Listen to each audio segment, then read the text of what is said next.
दयानंद यशवंत मांगले हे नाव माझ्याशी अगदी लहानपणापासून असोसिएट होतं. ह्याचं कारण असं, दयाचा थोरला भाऊ नेमिनाथ यशवंत मांगले हा माझा वर्गमित्र. आम्ही दोघे एकत्रच बसायचो. लहानाचे मोठे आम्ही एकत्रच झालो. त्यामुळे साहजिकच दयाच्या घरी माझं जाणं येणं होतं आणि परिचयही होता, जवळीकही होती.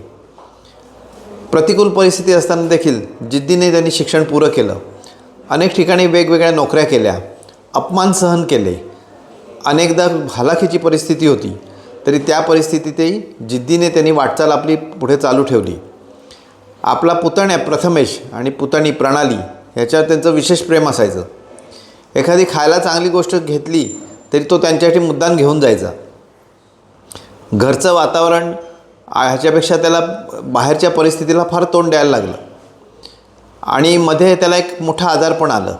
त्यावेळी डेरवण इथे तो ॲडमिट होता. त्यांनी व्यवस्थित ट्रीटमेंट पूर्ण केली आणि त्याच्यानंतर तो पूर्णपणे बरा झाला.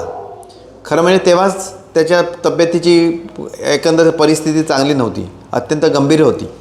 पण त्यातून तो सावरला तो जिद्दीने सावरला. त्याने आपलं पोस्ट ग्रॅज्युएशन पुरं केलं. पत्रकारितेत आपण लक्ष घातलं आणि केवळ पत्रकार असं नव्हे, सामाजिक भान ठेवून त्यांनी पत्रकारिता सांभाळली.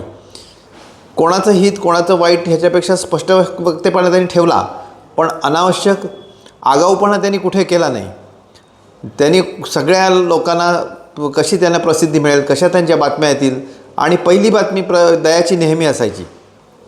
आमच्याकडे अनेक मेडिकल कॅम्प्स असायचे, त्या कॅम्पची बातमी तो आवर्जून देत असे.